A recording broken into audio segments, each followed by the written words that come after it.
नमस्कार शेतकरी मित्रांनो, मी सुमित. आपली माती आपले लोक या यूट्यूब चॅनलमध्ये तुमचं पुन्हा एकदा स्वागत आहे. शेतकरी मित्रांनो, आजच्या या व्हिडिओमध्ये आपण बघणार आहोत तणनाशक मारताना चुका टाळा. म्हणजे 8 चुका करतो आपण. या चुकाकडे आपण दुर्लक्ष करतो, म्हणजे करतच राहतो, नाही का? तर आपल्या पिकावर तणनाशकाचा असर पण होतो आणि तणनाशकाचा रिझल्ट पण मिळत नाही.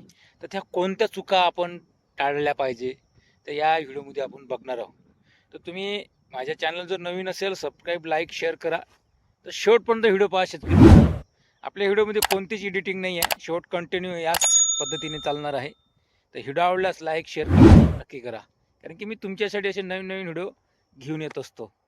तर सुरू करूया. तर बघा, तणनाशक मारताना 2026 मध्ये होणाऱ्या या चुका टाळा शेतकरी मित्रांनो. तर पहिली चूक बघा, आपण फवारणी करताना आपण औषध आणतो, नाही का, बॉटलमध्ये. तर लेबलवरती मात्रा व सूचना आधी वाचा. हे आपण वाचतच नाही.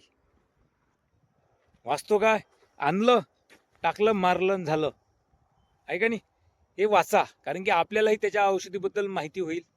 कसं वापरायचं, काय वापरायचं, नाही का, कोणती सुरक्षा, कशा पद्धतीने मारायचं, हे शेतकऱ्यांना त्याच्याबद्दल परिपूर्ण माहिती होईल.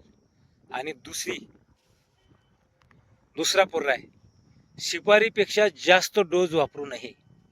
म्हणजे जे काही कंपनीने सांगितलेलं आहे, जे काही आपण शेतकरी मित्र दुकानात जातो, जे काही फर्टिलायझरवाला सांगतो आपल्याला या पद्धतीने इथला डोस द्यायचा आहे, तोच द्यायचा.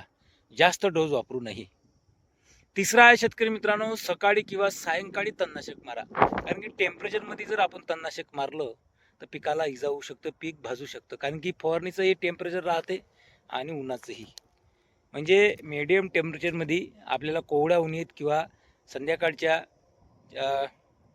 सावलीमध्ये आपल्याला चांगला रिझल्ट मिळतो. चौथा आहे शेतकरी मित्रांनो, जोरदार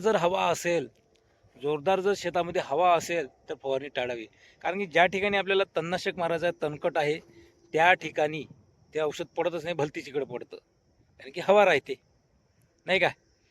पाचवा आहे शेतकरी मित्रांनो, पिकाची योग्य अवस्था पाहून फवारणी करावी. पिकाची योग्य अवस्था पाहून म्हणजे तणनाशक मारायला पिकाची योग्य अवस्था कोणती आहे? 17 ते 18, पेरणीपासून 17 ते 18, 20-21 दिवसात तुम्ही फवारणी करू शकता. आणि 6वं महत्वाचा भाग आहे शेतकरी मित्रांनो, त्याच्याशिवाय रिझल्टच नाही मिळत. पाणी स्वच्छ असणे गरजेचे आहे आणि पंप धुवून असणे गरजेचे आहे.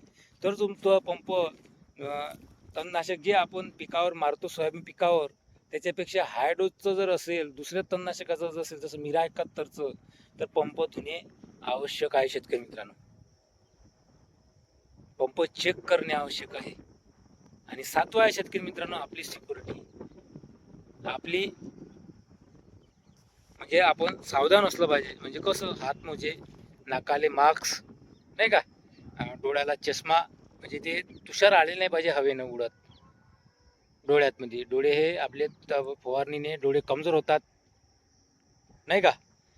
तर सर्वात महत्वाचा आता 8वा मुद्दा आहे शेतकरी मित्रांनो, जमिनीमध्ये जर ओल असेल, फवारणी लाईक, तेव्हाच फवारणी करावी, अन्यथा करू नये. तर शेतकरी मित्रांनो, हे तुम्हाला 7 मुद्दे कसे वाटले? योग्य पद्धतीने फवारणी केली तरच तण नियंत्रण चांगलं, आणि चांगलं पीक, आणि पीक पण सुरक्षित शेतकरी मित्रांनो, नाही का? तर आपली ही माहिती जर आवडली असेल, तुम्ही नक्की आपल्या चॅनलला सबस्क्राईब करा, लाईक करा, शेअर करा. कारण की औषध वाचून वापरायचं आहे आपल्याला, अंदाजेनं नाही, नाही का? तर 2026 मध्ये या 7 चुका टाळा शेतकरी मित्रांनो, आणि याचा अवलंब करा शेतकरी मित्रांनो, नाही का? जे मी सांगितलेलं ते करा. आपण करत नाही म्हणून आपल्याला रिझल्ट मिळत नाही, नाही का? तर पुन्हा नेक्स्ट व्हिडिओमध्ये भेटूया शेतकरी मित्रांनो. ह्या व्हिडिओ जर आवडला असेल, लाईक, सबस्क्राईब, शेअर नक्की करा. तर धन्यवाद शेतकरी मित्रांनो.